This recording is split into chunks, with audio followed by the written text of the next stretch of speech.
నమస్తే, welcome to our channel. నేను మిషాల్ని. ఏపీలో నకిలీ మద్యం వ్యవహారంలో జగన్మోహన్ రెడ్డి ఒక ట్వీట్ పెట్టాడు. ఆ ట్వీట్లో ప్రజలు ప్రాణాలతో చెలగాటమాడుతున్నారని జగన్మోహన్ రెడ్డి వ్యాఖ్యలు చేశారు. అసలు నిజమే అంటారు ఇది? దీని మీద పూర్తిగా విశ్లేషించడానికి మనతో పాటు స్టూడియోలో ఉన్నారు ప్రముఖ రాజకీయ విశ్లేషకులు అడుసుమల్లి శ్రీనివాస్ గారు ఉన్నారు. వారిని అడిగే విషయాలను తెలుసుకునే ప్రయత్నం చేద్దాం. నమస్కారం సార్. నమస్కారం సార్, జగన్మోహన్ రెడ్డి ఒక ట్వీట్లో ఇప్పుడు ఏపీని మొత్తంగా ఒక నకిలీ మద్యంతో అంత వ్యవహరిస్తున్నారని నెంబర్ 1గా తీర్చిదిద్దుతున్నారని జగన్మోహన్ రెడ్డి వ్యాఖ్యలను ఫస్ట్ అసలు ఎలా చూడాలి సార్? మీకు ఇంకొకసారి రుజువైంది జగన్మోహన్ రెడ్డి సిగ్గు లేదు ఎగ్గు లేదని, మానవ మర్యాద అసలు లేదని. ఎందుకంటే అక్కడ ఒక ఇష్యూ జరిగింది, ఇన్సిడెంట్ జరిగింది. ఖచ్చితంగా నకిలీ మద్యాన్ని తయారు చేసి వాళ్ళు ఆ దందా నడిపిస్తున్నారు. దాన్ని బయట పెట్టిన క్షణం తక్షణం అది సీజ్ చేసే షాపులు వాళ్ళు అరెస్ట్ చేశారు. దాని వెనకాల ఎవరున్నారో సంబంధించిన తెలుగుదేశం పార్టీ ఇన్ఛార్జిని గత ఎన్నికల్లో పోటీ చేసిన వాడిని ఇంకొకరిని కూడా పార్టీ నుంచి సస్పెండ్ చేశారు. ఫస్ట్ ప్రాథమిక చర్యలు అయినాయి ఇమ్మీడియట్గా తీసుకున్నారు.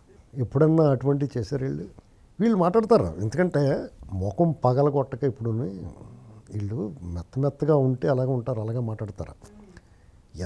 ఎన్ని వేల మంది ప్రాణాలు చెలగాటం డైరెక్ట్గా ప్రభుత్వమే అమ్మింది కదా. ఇప్పుడు ఈ ప్రభుత్వంలో ఎవడో దొంగచాటుగా అక్రమంగా చేసాడు దందా, దాన్ని వాళ్ళు పట్టుకున్నారు, వాళ్ళకి శిక్ష పడుతుంది. ఇతనే అమ్మాడు కదా, ఇంట్లో తయారు చేసి చేత్తో కలుపుకొచ్చేసిన సారా లిక్కర్ కింద, విస్కీ కింద, బ్రాందీ కింద అమ్మేశాడు కదా. దాని గురించి మాట్లాడు. ఎన్ని వేల మంది చనిపోయారండి, ఎంతమంది ఇప్పుడు అనారోగ్యం పాలైపోయారు, కిడ్నీలు పోయి, లివర్ పాడైపోయి జీవోత్సవాల్లో బతుకుతున్నారు. అనేక కుటుంబాలు అనాథలైపోయినాయి. పసిపేటలో తండ్రిని కోల్పోయారు, ఒంటరి మహిళలు అయిపోయారు. ఇతని దెబ్బకి ఎక్కడ మొహమాట లేకుండా, సిగ్గుపడకుండా బరి తెగించి వ్యాపారం చేశారు వాళ్ళు. ఒక ప్రభుత్వాధినేత ప్రభుత్వం ద్వారా నాసి రకమైన నకిలీ మద్యమైన నాణ్యత లేని మద్యాన్ని అమ్మించి వాళ్ళు రక్తం తాగాడు డైరెక్ట్గానే. అతను మాట్లాడతాడు ఇవాళ. వీళ్ళంతా పారదర్శకంగా అదే వచ్చింది. ఇప్పుడు మీకు బరి తెగించిన వాడు ఏమైనా మాట్లాడతాడు. ఎందుకంటే ఆరితేరి ఉన్నాడు అతను, కరుడుగట్టి నేరస్తుడు. అతను నేర స్వభావం ఉన్నవాడు, క్రూర స్వభావం. నేర స్వభావము క్రూర స్వభావం వేరు. నేర స్వభావం ఏంటంటే నేరం చేస్తూ చిన్న దొంగతనాలు చేస్తూ ఉంటాడు. లేకపోతే మీకు సిగ్నల్ క్రాస్ చేయడం కూడా నేరమే. మనం వెళ్తున్నప్పుడు సిగ్నల్ క్రాస్ చేయడం, సివిక్ సెన్స్ లేకపోవడం కూడా నేరంలోకి వస్తుంది. అలాగే చిన్న దొంగతనాలు చేయడం కూడా నేరమే. దానిమంటే కొంచెం పెద్ద ఏంటంటే జేబు కొట్టేయటాలు, ఇళ్ళకెళ్ళి దోపిడీ చేయటం, బతకటం కోసం అప్పటికప్పుడు ఏదోటి కాగితాలు ఏరుకుంటే ఇనప వస్తువులు ఏమైనా ఉంటే కనపడి పట్టుకోవటం, అదో రకం నేరాలు. దాన్ని మించిన ఏంటంటే ఇళ్లమే పడి దోచుకోవడం, ఇళ్లలో ఉన్న వాళ్ళని హత్యలు చేయటం, అదో రకమైన నేర స్వభావము క్రూర స్వభావం కలిపి ఉన్నవాళ్ళు. దండుపాళెం బ్యాచ్ అనమాట. నేరాలు చేస్తారు వాళ్ళు, దొంగతనాలు అలవాటు. అది చేస్తా దాంతోపాటు మనుషులను చంపుతారు. అది క్రూరత్వం, కర్కసత్వం. ఇతనికి ఇవన్నీ అవలక్షణాలు అన్నీ కలిసిన మనిషి జగన్మోహన్ రెడ్డి. అతను ఒక రాజకీయ నాయకుడిగా, ఒక రాష్ట్రానికి ముఖ్యమంత్రిగా ఉండి అతను వెలగబెట్టిన ఆ వ్యవహారం అంతా మనం చూసాం. చాలా దారుణంగా ఒక మద్యంలో ఒకటే కాదండి, అతని తాలూకు స్కీములు అన్నిటిలోనూ ఇదే ఉంటుంది. అతను మూఢ సాబ్రాణి అంతా కూడా అతను ఏమనుకున్నాడంటే రాజ్యం వీరభోజ్యం మందే, మన వైభవం, మనం ఏం చెప్తే అది వినాలి. వాళ్ళకి ముష్టి పడుతున్నాం అనుకున్నాడు, అది ముష్టి కింద భావించాడు అతను. పథకాలు వాళ్ళ హక్కు, అది పేద ప్రజలకి సంక్షేమం అనేటువంటిది వాళ్ళ హక్కు. ప్రభుత్వం ఎవరైతే బలహీనులు ఉన్నారో, ఆర్థికంగా కానీ సామాజికంగా కానీ ఎవరైతే బలహీనులు ఉన్నారో వాళ్ళు చేయూతనివ్వాలి. చేయూతనిచ్చే మార్గం ఏంటంటే సంక్షేమ మార్గం. వాళ్ళు కొన్ని పథకాలు పెట్టి వాళ్ళకి ఆ రకమైన సహాయం అందించి వాళ్ళని కాపాడుకుంటూ వస్తూ ఉంటారు. ఇది వాళ్ళ హక్కుగా మనం భావించవచ్చు. ఇతను ఏం చేశాడంటే ఇతను బాబు సొమ్ము వాళ్ళకి ఇచ్చినట్టుగా వీళ్ళందరూ నాకు లాయల్టీగా ఉండాలి అన్నట్టుగా వ్యవహరించాడు. ఆ బటన్ నొక్కుడు కార్యక్రమం మినహా మొత్తం అంతా అరాచకం చేశాడు. మిగతా సమాజాన్ని అల్లకల్లోలం చేశాడు, వాళ్ళని కూడా అల్లకల్లోలం చేశాడు. ఇసుక పాలసీ ద్వారా కానీ, మద్యం పాలసీ ద్వారా కానీ వాళ్ళందరినీ సర్వనాశనం చేశాడు. ఉపాధి లేకుండా చేసాడు ఒక పక్క, రెండో పక్క వాళ్ళకి ఆరోగ్యాన్ని పాడు చేస్తాడు. వాళ్ళ దగ్గర అధిక మొత్తంలో డబ్బు లాగేస్తాడు. విషానికి అధిక మొత్తంలో డబ్బు లాగాడు అతను, విషం అమ్మాడు అతను.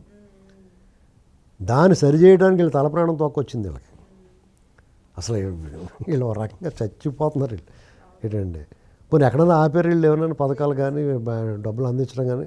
ఆటో వాళ్ళ విషయం చూడండి, ఆటో డ్రైవర్లకి జగన్మోహన్ రెడ్డి 10,000 ఇస్తే పేదల పెన్ను ఇది ఇతను అని చెప్పారు. వీళ్ళు 15,000 ఇస్తే ఇవాళ సాక్షిలో హెడ్లైన్ చూసారా, వాళ్ళందరికీ వంచన చేయడం, మోసం వెన్నుపోటు పొడిచాడు. అంటే 15,000 ఇస్తాం, అతను ఎంతమందికి ఇచ్చాడు? 2 లక్షల లోపల ఇచ్చాడు. వీళ్ళు 2,90,000 మంది పైన ఇచ్చారు. ఏంటండి అసలు మీకు అసలు ఏం మాట్లాడుతున్నారో కూడా వాళ్ళకి అర్థం ఉంట్లా. ఈ రోజు కూడా సాక్షి మీడియాలో వేస్తున్నారు సార్. ఎప్పుడో మీకు జమానాలో జరిగింది మర్చిపోయి ఉంటారు. నిన్న కాక మొన్నే కదా, మొన్నటిదాకా అతనే ఉన్నాడు కదా. ఇది ఇలాగే ఉంటాయి వాళ్ళతోటి. ఇప్పుడు అన్నా క్యాంటీన్లు ఉన్నాయి, అన్నా క్యాంటీన్లు పెట్టినప్పుడు అది అవినీతి జరుగుతుందని చెప్పాడు బొత్స సత్యనారాయణ గారు, అంత పెద్ద మనిషి. అందులో అవినీతి ఏముంటుందండి? పెట్టిది 5 రూపాయలు పెట్టినప్పుడు అవినీతి ఏం చేస్తారు అందులోని? ఇప్పుడు రూపాయిది 100 రూపాయలు అమ్మేసుకుంటే దొబ్బేస్తున్నారు అనొచ్చు. కానీ అక్కడ సబ్సిడీ మీద 5 రూపాయలకు భోజనం పెడుతున్నప్పుడు ఆ 5 రూపాయల భోజనం వర్కౌట్ అవ్వదు కదా, ఎవడో ఒకళ్ళు దాన్ని సప్లై చేస్తారు. దానికి ఎంత అయిందో అంత ఒక రేటు మాట్లాడుకుని 5 రూపాయలు మిగతా డబ్బులు వాళ్ళకి ఇస్తారు. అందులో అవినీతి అంటారు. అందులో ఎక్కడ ఉంటుంది అవినీతి? ఎలా జరుగుద్ది? దాని ముడుపులు ఏముంటాయి ఎవరికన్నా?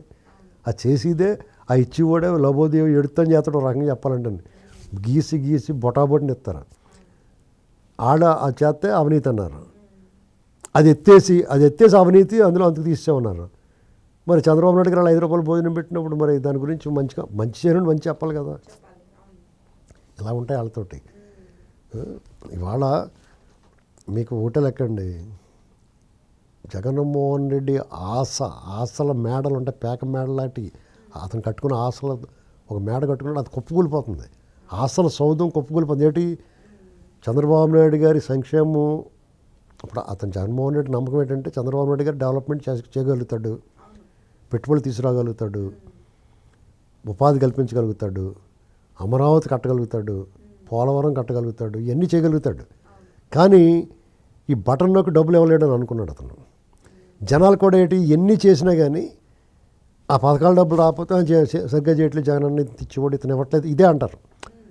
నీకు మొత్తం అంతా చేసినా ఈ దగ్గరికి వచ్చినప్పటికీ వాళ్ళు అడుగుతారు, అదే ప్రచారంలోకి వస్తుంది. దాని గురించే మాట్లాడతారు. అందుకని అతను స్టార్టింగ్ నుంచి కూడా సూపర్ 6 గురించి మాట్లాడాడు. ఇవాళ గొంతులో పచ్చివలకాయ పడిందని ఇచ్చేస్తున్నారు కదా వాళ్ళు. ఇప్పుడు అతను అమ్మఒడు అనేవాడు, వీళ్ళు తల్లికి వందనం అతను ఒకరికి ఇచ్చేవాడు, వీళ్ళు ఇంట్లో ఎంతమంది అంటే అంతమందికి ఇచ్చారు. రైతు భరోసా అనేది అన్నదాత సూఖీభావ, ఇలాగా ఆటో 10,000 ఇచ్చాడు అతను. ఆటో డ్రైవర్లకి వీళ్ళు 15,000 ఇస్తున్నారు. అలా హ్యాపీగా ఉందండి బాబు, మంచి బలి టైం దసరాకి దీపావళికి మధ్యలో ఇచ్చారు, మంచి మిఠా కింద అందింది బాబు అనుకుంటున్నారు. ఏంటండి వాళ్ళకన్నా ఎక్కువ ఇచ్చాడు కదా, 90,000 మందికి ఎక్కువ ఇచ్చాడు. ఇది ఎలా ఉంటుందంటే ఏదోటి మాట్లాడాలి, ఒకటి దొరికింది కాబట్టి రాయేయాలి. మీకు పేరు నాని వచ్చి మీటింగ్ పెడతాడు, ఆటో డ్రైవర్లు అందరికీ సంతోషంగా చేస్తుంటే దాని మీద విమర్శ, వంచన చేసాడు, డ్రైవర్లకి ఎవరికి ఇచ్చాడండి? ఎవరో వాళ్ళకి ఇచ్చాడు కదా. మీకన్నా 90,000 మందికి ఎక్కువ ఇచ్చారు, మళ్ళీ సార్ ఇంకా పెరుగుతారేమో. ఏంటండి అది ఇక్కడ దానికి అంత ఉండదు, విమర్శకు తోవ ఉంటుంది, ఏదో లోపం ఉంటుంది డెఫినెట్గానే. వీళ్ళు ఎంత పారదర్శకంగా ఇచ్చారో తెలుసా మీకు? మామూలుగా జగన్ అయితే వాళ్ళ వాలంటీర్ల ద్వారా వాళ్ళ పార్టీ వాళ్ళు ఎవరో ఏరుకుని వాళ్ళ నాయకుల ద్వారా ఇప్పించేవాళ్ళు. ఇప్పుడు ఎలా ఇచ్చారో తెలుసు వీళ్ళు? తెలుగుదేశం పార్టీ కానీ కూటమి పార్టీకి కానీ ఎమ్మెల్యేలకు కానీ నాయకులకు కానీ సంబంధం లేకుండా ఎవరైతే నమోదు చేసుకున్నారో వాళ్ళకందరికీ ఇచ్చేసారు. వాళ్ళు ఏ పార్టీ వాడని చూడలేదు. జగన్మోహన్ రెడ్డి ఎప్పుడు కులం చూడడం, మతం చూడడం, ప్రాంతం చూడడం అన్నాడా? వీళ్ళు ఖచ్చితంగా కులం, మతం, ప్రాంతం చూడకుండా ఇచ్చారు. ఈ విషయంలో నువ్వు బాగా చేసేవా అని మెచ్చుకోవాలి. అప్పుడు నీ విలువ ఉండాలంటే వాళ్ళు మంచి చేసినట్టు నువ్వు మంచి చేశారండి అని చెప్తే, నువ్వు వాళ్ళు చెడు చేసినట్టు నువ్వు చెడు చేశారని చెప్తే నీకు మాటకు విలువ ఉంటుంది. నువ్వు మంచి చెడుని ఒకలాగే చూసి పనివాడిని పనికిమాలిన వాడిని ఒకలాగే చూస్తే నీకు మాటకు విలువే ఉంటుంది కదండి. ఇప్పుడు వీళ్ళు మేము కరెక్ట్గా ఆంధ్రాలో ఒక నియోజకవర్గంలో ఉన్నాం మేము. ఈ కార్యక్రమం జరుగుతున్నప్పుడు మొన్న 4వ తారీఖుని ఉన్నప్పుడు ఈ అడావుడి జరుగుతూ ఉంది. మా దారిపోటీ ఎక్కడికి వెళ్ళినా ఆటో ర్యాలీలు, ఎమ్మెల్యేలు అందరూ అడావుడిగా ఉన్నారు. ఆ కార్యక్రమం పెట్టారు. వాళ్ళు ఇవ్వటానికి వాళ్ళు వచ్చారు అంతే. ఎంపికలో మాత్రం వాళ్ళ పాత్ర లేదు. చూసారా, ఎవరికి ఇవ్వాలో ఎంపిక ఉంటుంది. వాళ్ళైతే ఎవరికి ఇవ్వాలో ఎంపిక వాళ్ళు చేసుకునేవారు. వాళ్ళు ఆటో డ్రైవర్ కాకపోయినా అయినా కానీ క్యాకి డ్రెస్ వేసి ఇచ్చేసుకునేవారు వాళ్ళు. కానీ వీళ్ళు అలా కాదు, ఎవరైతే నమోదు చేసుకున్నారో వాళ్ళందరికీ ఇచ్చారు. జస్ట్ ఒక చాలా స్వల్పంగా రిజెక్ట్ చేశారు. ఆ వచ్చిన అప్లికేషన్లు అన్నట్లకి ఇచ్చారు, 90% ఇచ్చారు. అవును. ఎవరైతే నమోదు చేసుకున్నారో మేము ఆటో డ్రైవర్లు మాకు ఇవ్వండి అని ఎవరైతే నమోదు చేసుకున్నారో వాళ్ళు 90%కి ఇచ్చారు. ఇది గ్రేట్ అచీవ్మెంట్ అండి, అది మనం మెచ్చుకోవాలి. ఇప్పుడు అది ఇవ్వటం కరెక్టా రాంగ్ అనేది వేరే కదా, ఇవ్వటంలో బ్రహ్మాండంగా ఇచ్చారు. చాలామంది విమర్శ చేస్తున్నారు, వీళ్ళందరికీ డబ్బులు ఎందుకు, ఈ రకమైన పథకాలు ఎందుకని. ఆ విమర్శ ఎప్పుడూ ఉంటుంది. ఎందుకంటే దాన్ని పూర్తిగా ఎంకరేజ్ చేయలేం, పూర్తిగా డినై చేయలేం.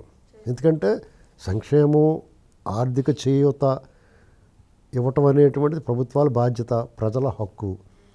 దాన్ని మితిమీరకుండా చూసుకోవాలని కొంతమంది చెప్తారు. వినదగుని ఎవరు చెప్పినా వినాలి, జాగ్రత్తగా బ్యాలెన్స్ చేసుకోవాలి. దానికి తగ్గ ఆదాయాన్ని సృష్టించుకోగలిగితే అది ఇవ్వటం తప్పు కాదు.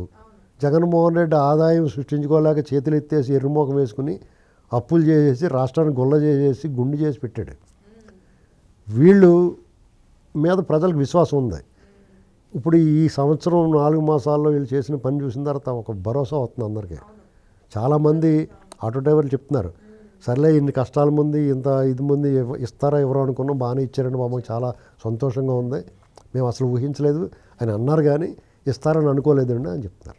జగన్మోహన్ రెడ్డి ట్వీట్లో సారి అసలు ఈ డబ్బులు మొత్తం నకిలీ వ్యవహారంలో డబ్బు మొత్తం ఎవరి జేబులోకి వెళ్ళి సీఎం చంద్రబాబు నాయుడు గారు చెప్పాలని ట్వీట్లో రాసింది. ఈ నకిలీ మధ్యలోనా? నకిలీ మధ్యలో ఎవరి జేబులోకి వెళ్తాయి? ఆ జయచంద్రారెడ్డి ఎవరో చెప్పు, నువ్వు పెద్దిరెడ్డికి ఏమవుతాడో చెప్పు, ఆ ద్వారకానాథ్ రెడ్డికి ఏమవుతాడో చెప్పు. వీళ్ళందరూ ఒకటే గ్యాంగ్.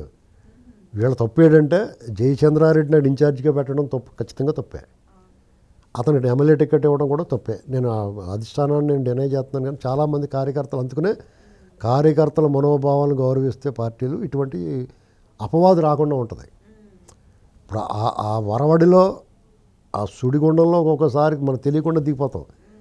మనం మభ్య పెడతారు కొంతమంది, దానికి లోన్ అవ్వకూడదు. కార్యకర్తలకు విలువిస్తే, కార్యకర్తలు సీనియర్ కార్యకర్తలు ఉంటారంట, వాళ్ళందరి మాట వింటే ఇలాంటివి జరగవు. కొన్ని చోట్ల అలాంటివి జరిగినాయి. దానివల్ల ఫలితాలు పార్టీకి, నాయకుడికి చెడ్డ పేరు వస్తుంది. జగన్మోహన్ రెడ్డి లాంటి బందిపోటు దొంగ ఈ డబ్బులు అక్కడికి వెళ్ళి అంటున్నాడు, నీ దగ్గరికి వచ్చిన డబ్బులు ఏమీ చెప్పు ఫస్ట్, అంతే కదండి. దాని గురించి మాట్లాడవు. 1,000 కోట్లు 1,00,000 కోట్లు కదా అది, నువ్వు డైరెక్ట్గా అమ్మి దొప్పేసావు కదా. ఇది ఇంకా అక్రమద్యం ఎవడో దొంగతనంగా చేసుకున్నాడు, ఇది చాటుమాటిని, నువ్వు డైరెక్ట్ కదా. ఈ విషయంలో వాళ్ళు అలాగే మాట్లాడతారు. అందుకనే చాలా కఠినంగా వ్యవహరించాలి. ఎవడ అడ్డుపడితే ఆడిని కూడా లోపలేసేయాలి. జగన్మోహన్ రెడ్డికి ఎవడ సాయం చేస్తున్నాడు ఆడిని కూడా ఇదిలోకి ఏడవాలి, అప్పుడు దారిలోకి వస్తారు. Thank you sir.